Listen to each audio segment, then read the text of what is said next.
Hello everyone.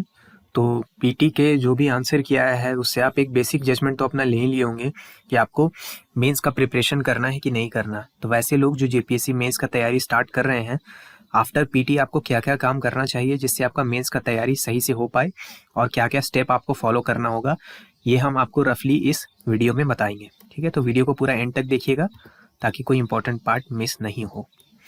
जो लोग channel पे नए हैं, पहली बार देख रहे हैं, वीडियो को पॉज करके पढ़ सकते हैं। मेरे बारे में बेसिक जानकारी यहाँ पे लिखा हुआ है और हमारा फ्री आंसर राइटिंग प्रैक्टिस चल रहा है टेलीग्राम चैनल पे, जिसका लिंक हम लगा देंगे पहले कमेंट में। ठीक है, तो टेलीग्राम चैनल ज्वाइन करके बिल्कुल फ्री ऑफ कॉस्ट आप आंसर राइटिंग प्रैक्टिस कर सकते हैं। वहाँ पे आपको क्वेश्चन दिया जाता है, साथ में उसका मॉडल आंसर दिया जाता है और सेल्फ इवेल्युएशन का तरीका भी दिया जाता है हर आंसर के साथ साथ। ठीक है, तो उसको फ्री ऑफ कॉस्ट आप जरूर ज्वाइन कीजिएगा। टेलीग्राम का हम नीचे लिंक लगा दिए हैं, साथ में आंसर राइटिंग का एक पेड वर्कशॉप भी है, इसके बारे में हम वीडियो के बीच में बात करेंगे।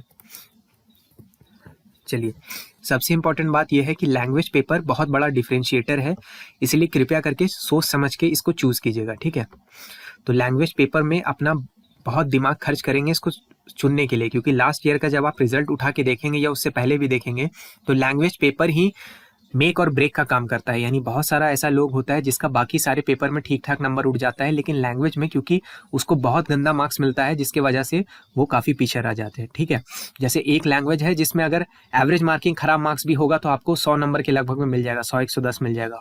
और कुछ कुछ लैंग्वेज ऐसा है कि एवरेज मार्किंग होगा तो 55, 60, 65 ऐसा नंबर मिलेगा। तो आप समझ सकते हैं कि जो 40 नंबर का मोटा मोटी जो गैप हो गया वो बहुत बड़ा गैप होता है मेंस जैसा एग्जाम में। ठीक है, तो हम आपको यही एडवाइस देंगे कि यदि हो सके अपना बेस्ट कोशिश कीजिएगा कि खोटा लेने का। अगर खोटा लेना नहीं पॉसिबल है, एकदम ही पॉसिबल नहीं है, तब आपको जीएस को बहुत ज़्यादा अच्छा स्ट्रांग करना पड़ेगा और अपने लैंग्वेज पे भी बहुत अच्छा कमांड रखना पड़ेगा। अदरवाइज आप खोटा वाले लोग से compete नहीं कर पाएंगे, काफ़ी कठिन होता है। ठीक है, चलिए अगला क्या क्वेश्चन अभी तक स्ट्रेट फॉरवर्ड आता है, सीधा सीधा आता है। जैसे अगर सिलेबस में टॉपिक लिखा हुआ है बांग्लादेश लिबरेशन वॉर, तो वो डायरेक्ट उसको उठा के पूछ देगा। अगर सिलेबस में आपका टॉपिक लिखा हुआ है कि पॉलिटिकल पार्टी प्रेशर ग्रुप, तो प्रेशर ग्रुप के ऊपर डायरेक्ट आपको लिख देगा कि उस पर एक नोट लिखिए। ज़्यादा घुमाता नहीं है, ज़्यादा ट्विस्ट नहीं करता, लेकिन इसका ये मतलब नहीं है कि आगे भी ऐसा कुछ नहीं करेगा। एनालिटिकल क्वेश्चन कुछ हो सकता है अंदर से घुमा के, उसका एप्लीकेशन बेस्ड सवाल भी आपसे पूछ सकता है। तो हर तरह के सवाल के लिए अपने आप को रेडी रखिएगा। जो भी आपका टेस्ट सीरीज वाले हों, आपके कोचिंग वाले हों, या जहाँ से भी आप सोर्स उठा रहे हैं, उनको ये चीज़ बोलिएगा कि डायरेक्ट क्वेश्चन तो आप दे ही रहे हैं, लेकिन थोड़ा सा एप्लीकेशन वाला, थोड़ा सा उसके अंदर भी जाइए। तो वैसे तो उस तरह का जो प्रैक्टिस हम लोग का टेलीग्राम पे चलता है उस चीज़ का हम लोग ध्यान रखते ही हैं, लेकिन आप कहीं और से भी यदि कर रहे हैं तो इस चीज़ का ध्यान रखिएगा कि सिर्फ डायरेक्ट स्ट्रेट फॉरवर्ड क्वेश्चन को ही प्रैक्टिस मत कीजिएगा। मैक्सिमम चांस है कि वैसे ही होगा, लेकिन थोड़ा बहुत ट्विस्ट के लिए भी मेंटली प्रिपेयर्ड रहिएगा। चलिए, मेन चीज़ है कि सिलेबस के साथ आपका अच्छा दोस्ती हो जाना चाहिए। अभी तक आप सबको बेसिक एग्जाम पैटर्न, सिलेबस, ये सब का आइडिया लग ही गया होगा। अगर नहीं लगा तो कृपया करके लगवा लीजिए। ये जो सिलेबस है ऑफिशियल वेबसाइट में आपको जेपीएससी का मिल जाएगा। सिलेबस से पॉइंट टू पॉइंट क्वेश्चन पूछा जाता है। इसका सिलेबस बहुत ही वेल डिफाइंड है जेपीएससी का। ठीक है, बीपीएससी या यूपीएससी टाइप का नहीं है कि जस्ट बिकॉज हम एक टॉपिक दे दिए तो उसके अंदर का कुछ भी आम इमली कुछ भी पूछते चले जाएंगे, ऐसा काम नहीं करता है। यहाँ पे एकदम direct point two point syllabus में लिखा हुआ है और डायरेक्ट उससे उठा करके सवाल पूछता है। ठीक है, जैसे अगर आपके सिलेबस में लिखा हुआ है कि SI system of unit, CGS, MKS unit, ये सब है, तो उससे डायरेक्ट पूछेगा। अगर ग्रेविटेशन लिखा हो तो डायरेक्ट ग्रेविटेशन से सवाल होगा।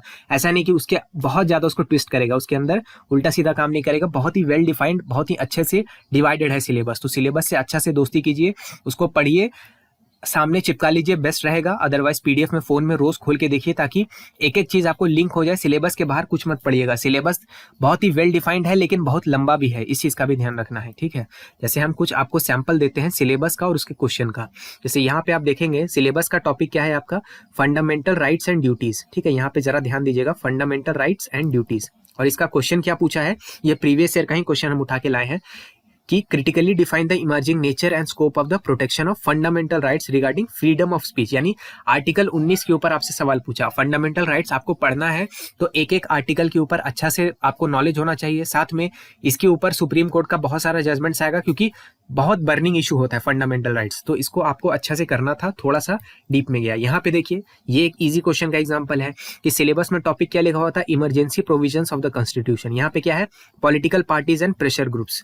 और यहाँ पे देखिए क्या आ गया, right notes on the following. Direct एकदम छापा है, सिलेबस से उठा करके छापा है कि इमरजेंसी प्रोविजंस पे नोट लिखिए, पॉलिटिकल पार्टी और प्रेशर ग्रुप पे नोट लिखिए। आराम से आप लिख सकते हैं क्योंकि इतना तो आप तैयार करेंगे ही। ठीक है, तो आपको क्या करना है, सिलेबस को ध्यान में रखते हुए आपको स्टडी मटेरियल कलेक्ट करना है। अब स्टडी मटेरियल दो तरह का हो सकता है, या तो आप कोर बुक के साथ और कोर रिसोर्सेज के साथ जाएंगे, जैसे कि आपका हो गया 11-12 का जो एनसीईआरटी हो गया, आप ज्योग्राफी में पढ़ते हैं उस तरह का, स्पेक्ट्रम हो गया, लक्ष्मीकांत हो गया, ऐसे ऐसे कोर रिसोर्स के साथ आप जाएंगे, जो कि टाइम टेकिंग होगा, क्योंकि आपको किताब से सेलेक्टिव होकर के पढ़ना पड़ेगा, उसका खुद से नोट्स बनाना पड़ेगा, लेकिन बहुत बहुत रिवॉर्डिंग होगा। आप बात को समझिए, अगर हम एनसीईआरटी का ही एग्जांपल लेते हैं, अगर आप एनसीईआरटी से अपने आंसर को फॉर्म करेंगे, नोट्स को फॉर्म करेंगे, एनसीईआरटी का एक किताब कितना सारा लोग मिल करके लिखता है, यानी कि उसमें कितना सॉलिड कंटेंट आपको मिलेगा। उसी तरह दूसरा जो आपका ये है कि कोचिंग का नोट्स बहुत लोग फॉलो करने का सोचेगा। कोचिंग के नोट्स में क्या है, एक बंदा एक सब्जेक्ट का या बहुत से बहुत दो लोग मिलकर नोट्स बना रहे होते हैं, गलती का चांसेस होता है, क्वालिटी गिरने का चांसेस होता है, क्योंकि हर कोचिंग में हर सब्जेक्ट का अच्छा टीचर मिलना बहुत रेयरिटी है, तो ये रिस्की होता है। लेकिन एक आपको फायदा होगा कि टाइम आपका काफी बचा देगा। अगर कोचिंग का नोट्स आप डायरेक्ट लेकर के पढ़ के जाते हैं तो रिस्की होगा, लेकिन टाइम टेकिंग होगा। रिस्की होने का एक और रीजन क्या है कि जिस कोचिंग को आप जान रहे हैं कि उसका नोट्स बढ़िया है, आपके जैसा जो बाकी हजारों लोग अपीयर होगा, मेंस लिखेगा, सबको मालूम होगा, तो कोचिंग का नोट्स मोर और लेस हर कोई पढ़ के जाएगा। ठीक है, अगर आप वैसे जाना चाहते हैं तो भेड़ चाल में चले जाइएगा, अपने आंसर में आप कुछ यूनिक ज्यादा डाल नहीं पाइएगा, और हमेशा आपको डर लगा रहेगा कि जो कोर मटेरियल पढ़ के आया होगा, जो कोर रिसोर्स पढ़ के आया होगा, वो आपको पछाड़ देगा। और ये तो ट्रूथ होता भी है, अगर जो अच्छे से टाइम लेके लेकिन कोर बुक को जो पढ़ लेगा वो ज्यादा नंबर फेच कर सकता है, लेकिन आपको एक बैलेंस स्ट्राइक करना पड़ेगा। तो हम यही आपको सजेस्ट करेंगे कि जहां तक हो सके कोर बुक और कोर रिसोर्स की तरफ जाइए, लेकिन अगर जहां पे कोई चीज बहुत ज्यादा छितराया हुआ है, बहुत ज्यादा दिक्कत परेशानी है, जैसे इसका सबसे क्लासिक एग्जांपल होता है इकोनॉमी। ठीक है, इकोनॉमी वाले पेपर में बहुत छितराया हुआ है, एक जगह से उठाना काफी कठिन है, तो उसको काम आप कर सकते हैं कि आप उसको कोचिंग नोट से सप्लीमेंट कीजिए। लेकिन ऐसा कभी मत कीजिएगा कि जिसका माल कोर बुक में इजीली अवेलेबल है, जैसे कि आपका हिस्ट्री है उसका कोर बुक बहुत बढ़िया बढ़िया है, पॉलिटी है उसका बढ़िया बढ़िया कोर बुक है, तो ऐसे चीज को सब्स्टिट्यूट मत कीजिएगा। कोशिश कीजिएगा कि वहां पे आप कोर बुक ही पढ़े। बाकी ये आपका चॉइस है, कितना आपके पास समय रह रहा है, कितना आप एफर्ट डाल सकते हैं उसके ऊपर है। ठीक है, बाकी आप अगर बोलेंगे तो हम कोर बुक के ऊपर वीडियोस भी बना देंगे अलग अलग पेपर वाइज, क्योंकि सिलेबस टॉप बहुत बड़ा है, तो हम एक साथ सारा बुक नहीं बता सकते, हमको पेपर वाइज जाना पड़ेगा। तो पेपर वाइज अगर आप चाहते हैं कि हम कोर बुक को आप सजेस्ट कर दें तो बताइएगा, अदरवाइज जनरली बहुत सारा रिसोर्सेस अवेलेबल ही हैं, तो अगर जरूरी नहीं है तो फिर कोई दिक्कत नहीं है। ठीक है, चलिए अगला क्या है आपका काम कि आपको कंटेंट रेडी करना है। मेन काम तो है आपका कंटेंट रेडी करने का, तो अपना 70-80-90% जो समय है वो कंटेंट रेडी करने के लिए दीजिएगा, क्योंकि इस क्वेश्चन प्रीवियस ईयर देख के इतना समझ में आता है कि ज्यादा घुमाया हुआ नहीं होता। यदि आपके पास कंटेंट है तो आप आंसर को लिख ही सकते हैं, बशर्ते आपका आंसर राइटिंग बहुत ज्यादा ही घटिया क्यों ना हो। ठीक है, तो कोर मटेरियल को आप रेडी करेंगे, सिलेबस से एकदम स्टिक करना है। ये नहीं कि लक्ष्मीकांत कोई बोला तो पूरा लक्ष्मीकांत पढ़ने लगे, नहीं, लक्ष्मीकांत से आप वो टॉपिक को ही पढ़ेंगे जो आपके सिलेबस में दिया हुआ है। पूरा पढ़ने का समय अभी चला गया, समझ रहे हैं। ठीक है, रिलेवेंट जो करंट अफेयर है उसको भी पढ़िए। ठीक है, और थोड़ा डिटेल्स में इस बार जाइएगा। इस बार ये नहीं चलेगा कि वन लाइनर फॉर्म में बस पढ़ लिए कि ये योजना जो है सो कौन से साल में आया था और कहाँ पे आया था, ऐसे करने से नहीं होगा। उसके प्रावधानों को भी अच्छे से रीड करना पड़ेगा, आपको पड़ेगा। ठीक है, जो यूपीएससी वाले रिटर्न कैंडिडेट होंगे उनको ये सब चीज पता होगा, लेकिन यहाँ से जो जेएसएससी सीजीएल से स्विच किए हैं उनको ये सब में प्रॉब्लम होता है। तो करंट अफेयर का आप मैगजीन से कर सकते हैं। ठीक है, मार्केट में बहुत अच्छा अच्छा मैगजीन अवेलेबल है, सबसे बेस्ट इसमें विजन आईएएस का काफी फेमस है, हिंदी इंग्लिश दोनों में आता है। या तो आप विजन आईएएस का मंथली उठा करके पढ़िएगा, या फिर अगर मेंस 365 तो काफी दूर होता है। ठीक है, अभी हमको नहीं लगता कि मेंस 365 आएगा, अभी तो पीटी ही चलेगा उन लोगों का, तो पीटी 365 यहाँ पे पढ़ के ज्यादा मतलब नहीं होगा। आप जो मंथली मैगजीन है वो निकाल के पढ़ने का कोशिश कीजिएगा। 12 महीने का आइडियली आपको पढ़ करके जाना चाहिए था, लेकिन अगर आपके पास समय का कमी है तो कम से कम 8-10 महीने का रेडी करके जाइएगा। और बहुत ज्यादा इसमें करंट अफेयर हेवी नहीं पूछता, लेकिन किसी किसी सब्जेक्ट में डिमांड होता है कि आप करंट का चीज को अगर नहीं इंक्लूड करेंगे आंसर में तो बाकी से पिछड़ जाएंगे। जैसे अगर आप इकोनॉमी का बात कर रहे हैं और इकोनॉमी में करंट इवेंट्स को आप नहीं इंक्लूड करेंगे, करंट डेटा को नहीं डालेंगे तो समस्या हो जाएगी। उसी तरह पॉलिटी में भी बहुत ज्यादा जरूरत है, हिस्ट्री में भी अगर आप थोड़ा बहुत लिंक करते हैं मॉडर्न में, ठीक है, तो उससे थोड़ा आपको प्लस मिलता है, लेकिन उतना कोई जरूरी नहीं है। लेकिन कोई कोई सब्जेक्ट है जिसमें आप इसको इग्नोर करके चले जाएंगे, कोई खास दिक्कत नहीं होगा। तो सिलेक्टिवली पढ़िएगा, ये नहीं कि पूरा मंथली मैगजीन का एक एक पन्ना लाइन बाय लाइन पढ़ने लग गए, उसको सिलेबस से लिंक करके कहां कहां करंट अफेयर का आवश्यकता है उसके हिसाब से पढ़ना है। ठीक है, हो सके तो न्यूज़पेपर पढ़िएगा, ये ऑप्शनल है, इसके पीछे प्राण मत दे दीजिएगा। हो सके तो न्यूज़पेपर पढ़ना है। अगर आपको न्यूज़पेपर पढ़ने का कला आ गया है, आधा से 1 घंटा में न्यूज़पेपर कैसे पढ़ा जाता है अगर आप ये सीख चुके हैं, अगर आप एक पुराने मंझे हुए खिलाड़ी हैं, तभी अभी न्यूज़पेपर को पढ़िएगा। अदरवाइज अखबार पढ़ने से कोई लाभ नहीं होगा, बहुत नुकसान हो जाएगा। ठीक है, क्योंकि न्यूज़पेपर पढ़ने से एक जो फायदा होता है सबसे बड़ा, कि अगर आप एडिटोरियल है या फिर हिंदी में जो भी आप पढ़ते हैं तो एक आइडिया को प्रेजेंट करने का एक तरीका होता है। आपको भी पता है 4-5 चीज जो वहां पे लिखा होता है इमरजेंसी प्रोविजन के बारे में, 4-5 चीज जो आर्टिकल है, क्यों लाया गया था, इमरजेंसी कब लगा था, कैसे कैसे लगता है, क्या प्रावधान होता है, सबको मोर और लेस पता ही रहता है, लेकिन उसको कैसे प्रेजेंट करेंगे वो आपको वहां पे एक लेखक का लिखने का शैली पता चलता है। तो हो सके तो न्यूज़पेपर पढ़िएगा, लेकिन इसके पीछे पागल नहीं होना है। अगर नहीं पॉसिबल है तो टाइम मत दीजिए, मेन टाइम आपको कोर मटेरियल पढ़ने में देना चाहिए, ठीक है। अच्छा, फिर है पॉइंट वाइज नोट्स आपको बनाना है, ठीक है। पॉइंट वाइज नोट्स बनाना है, फिर से बुक को दोबारा से अपने नोट्स में नहीं लिख देना है, ठीक। कोशिश कीजिएगा कि आपके पास हर टॉपिक में इतना कंटेंट रेडी रहे, इतना नोट्स आपके पास हो कि 600 से 800 वर्ड का आप आंसर लिख सके। जैसे इमरजेंसी प्रोविजन था, उस वक्त उसमें शॉर्ट नोट लिखने आया था, लेकिन हो सकता है उस पर लॉन्ग आंसर भी आ जाए। तो इतना आपके पास इमरजेंसी प्रोविजन के बारे में मटेरियल होना चाहिए अपने नोट्स में कि 600 से 800 वर्ड में आप उसका आंसर लिख सकें, ठीक है। इसमें केवल पॉइंट फॉर्म में लिखिएगा और वो चीज लिखिएगा जो कि आप भूल जाते हैं, ठीक है। ऐसा नहीं है कि पूरा एकदम इसको वहां से फिर से बुक के जैसा लिख देना है। कोशिश कीजिएगा कि नोट्स बनाएं आप इंट्रोडक्शन, बॉडी और कंक्लूजन के फॉर्मेट में। कि इंट्रोडक्शन होगा तो इंट्रोडक्शन में हम ये 2-3 चीज डाल देंगे, ये वाला हम कोट्स इसमें यूज कर सकते हैं। बॉडी में हम ये चीज डालेंगे और कंक्लूजन में हम ये चीज, हो सके तो इंट्रो और कंक्लूजन रेडीमेड बना के रख लीजिएगा और उसको डायरेक्ट वहां जाके चेप सकते हैं। बहुत लोग ऐसे भी नोट्स बनाते हैं। इंट्रो, बॉडी, कंक्लूजन वाले फॉर्मेट में नोट्स बनाने से बहुत फायदा होता है। अभी से ही आपको अपना आंसर लिखने का, आंसर को अरेंज करने का बहुत अच्छा शैली डेवलप होने लगेगा। तो कोशिश कीजिएगा, बाकी मैंडेटरी नहीं है, हर किसी का नोट मेकिंग का अपना एक स्टाइल होता है। आप बोलेंगे तो इसके ऊपर भी हम एक डिटेल वीडियो करेंगे, ठीक है। अच्छा, एक वैल्यू एडिशन का एक बुकलेट बनाइएगा, एक कॉपी, एक जो है उसमें वैल्यू एडिशन का कुछ कुछ पॉइंट लिख के रखिएगा और इसको एकदम बाय हार्ट याद कर जाइएगा। इसमें आप क्या लिखेंगे, आप आर्टिकल्स लिख सकते हैं अलग अलग, सुप्रीम कोर्ट का जो मेजर जजमेंट आया है वो लिख सकते हैं, जो इंपॉर्टेंट डेट है उसको लिख सकते हैं, कोई बड़े बड़े लीडर्स का जो कोट्स है उसको लिख सकते हैं, डेटा है, फैक्ट्स है, ठीक है, वो सब चीज को आप उसमें लिख सकते हैं। केवल ऐसा डेटा, फैक्ट्स और कोट्स को लिखिएगा जिसको आप मल्टीपल पेपर में यूज कर सके। माने क्या कि अगर ह्यूमन डेवलपमेंट इंडेक्स में इंडिया का रैंक अगर आप याद करेंगे तो क्या आप उसको एक से ज्यादा पेपर में, एक से ज्यादा आंसर में यूज कर सकते हैं? अपने आप से पूछिएगा। अगर आपका आंसर हाँ आता है तभी उसको अपने नोट्स में लिखिएगा और तभी उसको याद कीजिएगा, ठीक है। अभी टाइम कम है तो आपको रिसोर्सेज का बेस्ट जो है यूज करने आना चाहिए, ठीक है। उसके बाद क्या है, अपने नोट्स को रिवाइज करते रहेंगे, अपडेट करते रहेंगे। जैसे जैसे आप प्रैक्टिस करेंगे, आंसर को लिखेंगे, मॉडल आंसर जैसे हम लोग से आपको मिलते रहता है तो बहुत सारा नया बात भी आपको पता चलेगा जो शायद आपके नोट्स में नहीं होगा। इसीलिए नोट्स हमेशा ऐसा बनाइएगा जिसको कि आप इजीली अपडेट कर सके, ठीक है। बहुत लोग लूज शीट में बनाते हैं, वो सबसे बेस्ट तरीका होता है क्योंकि आपको लिखने का आदत भी हो जाता है। तो A4 वाला जो पन्ना है उसमें लिखिए और उससे नोट्स बनाइए, वो बेस्ट होता है। उसमें कोई नया एडिशन है, बीच में एक नया पन्ना घुसा दिए। अदरवाइज सेकंड बेस्ट ऑप्शन होता है कि डिजिटली बनाइए, ठीक है। ऑनलाइन लैपटॉप में या फिर टैबलेट अगर आपके पास है उसमें बना सकते हैं तो उसमें बनाइए, वो भी ठीक ठाक होता है। उसमें अपडेशन बहुत आसान होता है, लेकिन इसमें एक डिमेरिट होगा कि लिखने का हैबिट आपको नहीं इजीली डेवलप होगा वहां पे, तो वो थोड़ा सा प्रॉब्लम हो सकता है। तो आपके ऊपर है, लेकिन अपडेशन करते रहिएगा। ऐसा नोट बनाइएगा जिसको अपडेट कर सकते हैं। कॉपी में, हार्ड कॉपी में अगर आप बनाएंगे, बीच में नया पॉइंट ऐड करना होगा तो दिक्कत हो जाता है, ठीक है। अब आंसर राइटिंग प्रैक्टिस पे आ जाते हैं। बहुत लोगों को इसमें भी डाउट होता है। देखिए, सबसे इंपॉर्टेंट सवाल, क्या मैंडेटरी है आंसर राइटिंग प्रैक्टिस करेंगे या नहीं करेंगे तो क्या सिलेक्शन नहीं होगा? ऐसा बिल्कुल नहीं है, ठीक है। आपको अपने ऊपर अपना असेसमेंट लेना चाहिए। बेस्ट होता है कि हर कोई आंसर राइटिंग प्रैक्टिस करके ही जाए, कोई भी एकदम जीरो तरीका से नहीं चला जाए। लेकिन बहुत सारे ऐसे लोग होते हैं, जैसे मान लीजिए अगर किसी का एक्सपीरियंस रहा है, बीपीएससी या यूपीएससी, वो थोड़ा सा प्रैक्टिस कर चुका है आंसर राइटिंग का या एग्जाम में बैठ चुका है, या फिर कुछ लोग में नेचुरली ऐसा टैलेंट होता है थ्रू आउट द स्कूल या थ्रू आउट द कॉलेज, उसको अगर आप 5 बात लिखेंगे, 5 तो पॉइंट दे देंगे तो उससे वो 500 वर्ड का आंसर खुद भी खींच के बना सकता है। इतना उसमें टैलेंट होता है, बात बनाने का टैलेंट होता है और बात को अच्छे से सजाने का, लिखने का नेचुरल टैलेंट बहुत लोगों के अंदर होता है।